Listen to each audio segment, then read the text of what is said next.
Hello everyone, this is a very special health highlight. So today what we want to do is we want to go deeper and we want to look at all these amazing fruit and vegetables here, and we actually want to talk about how do you know what's good? How do you know which fruit to pick, which fruit not to pick, and what's the difference? So Tom's going to give us a whole bunch of tips around selecting different fruit and vegetables, so that will help you to go out there and make some great decisions on the fruit and vegetables that you actually decide to buy.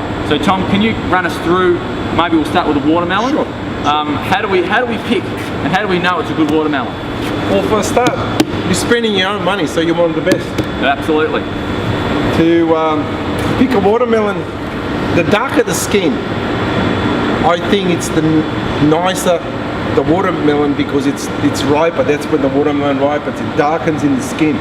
Make sure the skin is really, really shiny. It's very important.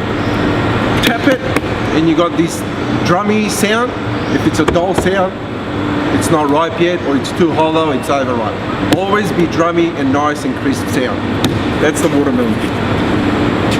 So yeah, keep on going. Maybe we've got the pumpkin, if you like a good orangey pumpkin, and the colour to be really dark and sweet. Look for the orange, dark orange stripes on the pumpkin. Guarantee it's going to be nice and sweet. Guarantee it's going to be nice and orangey. The orangey outside, the orangey inside. It's not too old, it's just nice and ripe. Beetroot, there you go. This thing is picked from the Sydney farms, so you can't be that fresh. I bought this morning. That's still probably alive, as you can see. It's nice and fresh. That's what I'm talking about, picking fresh stuff. It is very, very, very important. That's why it's called fresh fruit and vegetables. The fresher the fruit and vegetables, the better. And so you can tell that's fresh because it's got a nice the leaves are staying straight, and this is, you can still, and has that nice sound to it. Smell the dirt into it, you know? It hasn't been cool storage. Hasn't been just washed, and it hasn't been cool storage, I can tell, because it's still got that dusty stuff on it. Right.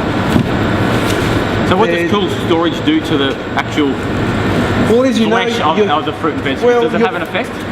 Your fridge gets the juice out of that and spits it out. That's how the fridges get the moisture out and the cold air in. So is that why when we eat an apple that's all chalky, that's taken out? Exactly, it's taken out. That's why the fridge at the back, it's got this water comes out of it, because it's just sucking stuff out of the stuff that you got in the fridge, including the fruit and vegetables. That's very interesting.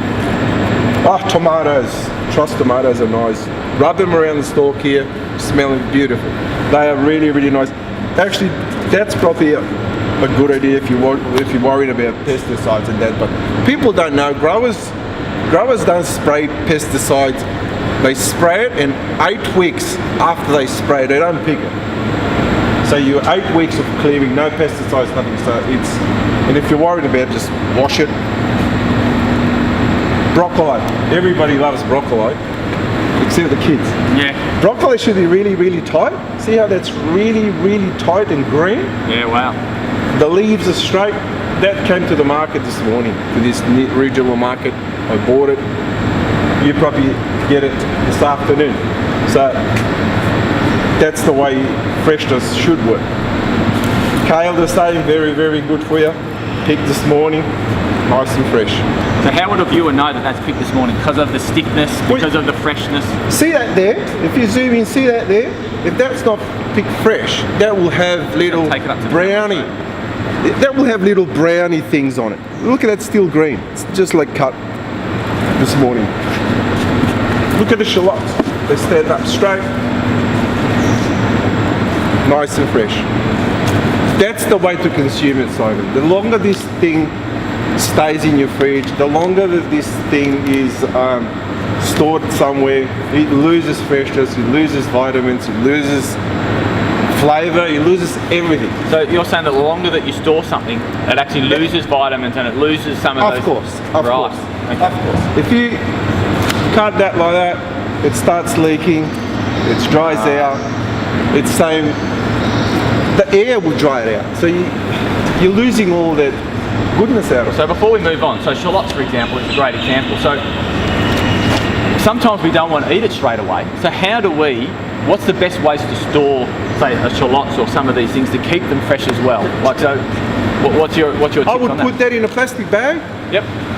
Don't tie it up here. Just put it in a plastic bag.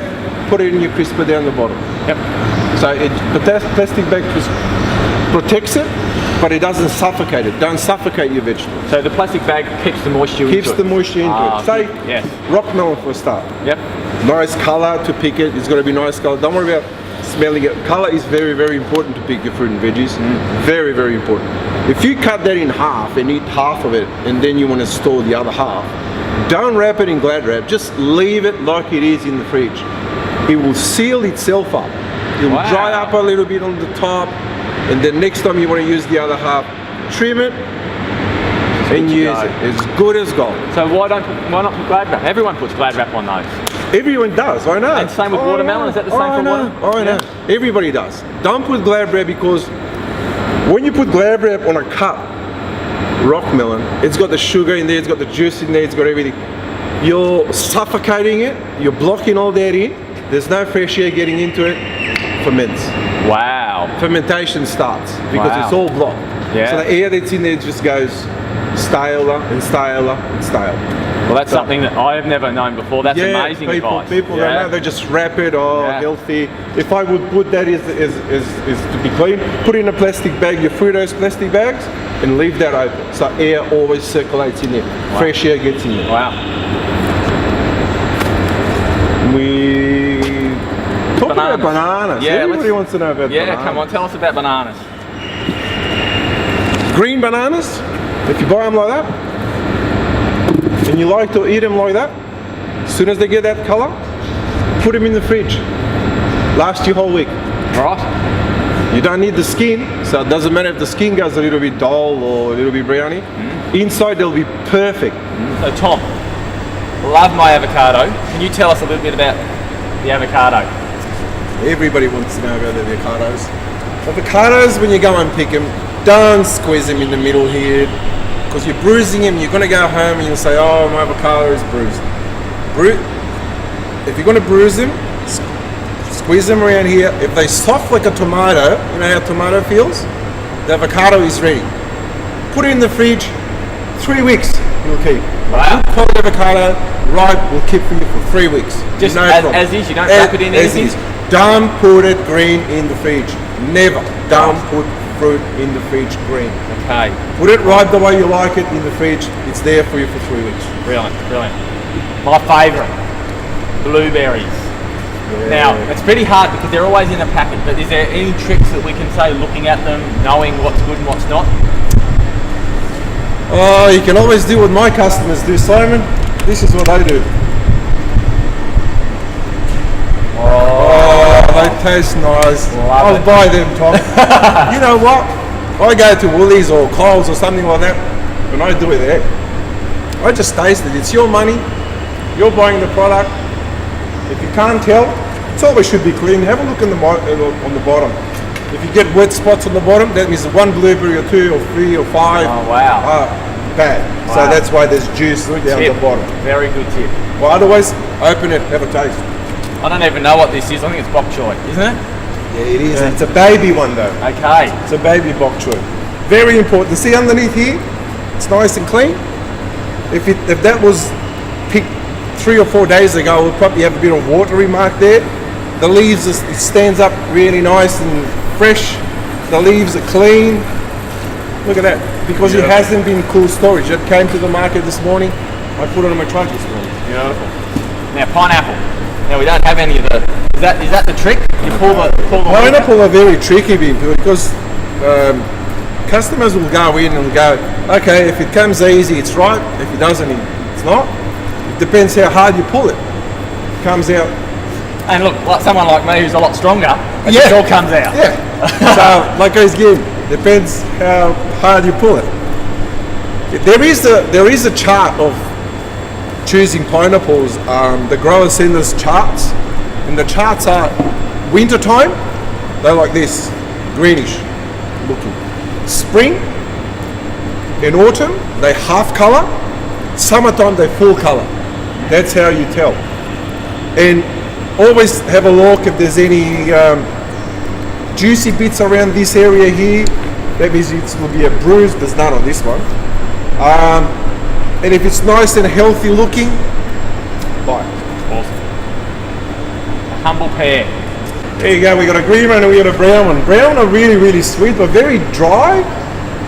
And I love these the best. But they don't sell because they're just brown and everybody goes, oh, I don't like a brown pear.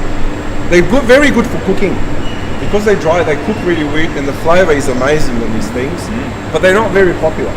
The green ones, when you get a green pear winter one, which is called Peckhams, it takes a week to ripen.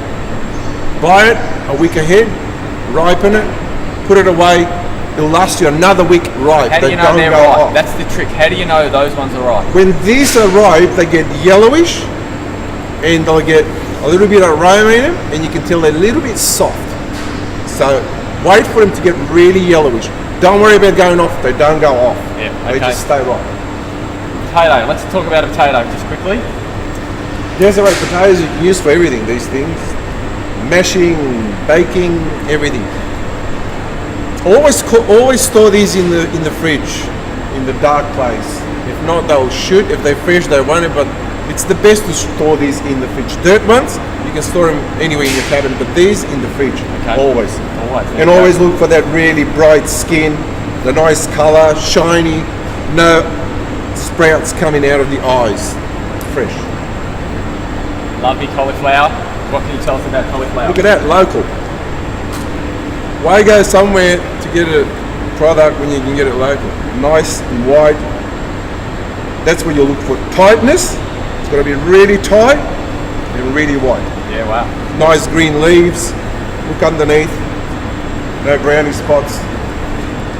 Everyone loves a good strawberry. Have you got any tricks for us? These are my favourite. These are my favourite fruit. Strawberries, you always look for the green stalks here. It's nice and green all the time. Nice and green and fresh. That means the strawberry for the colour.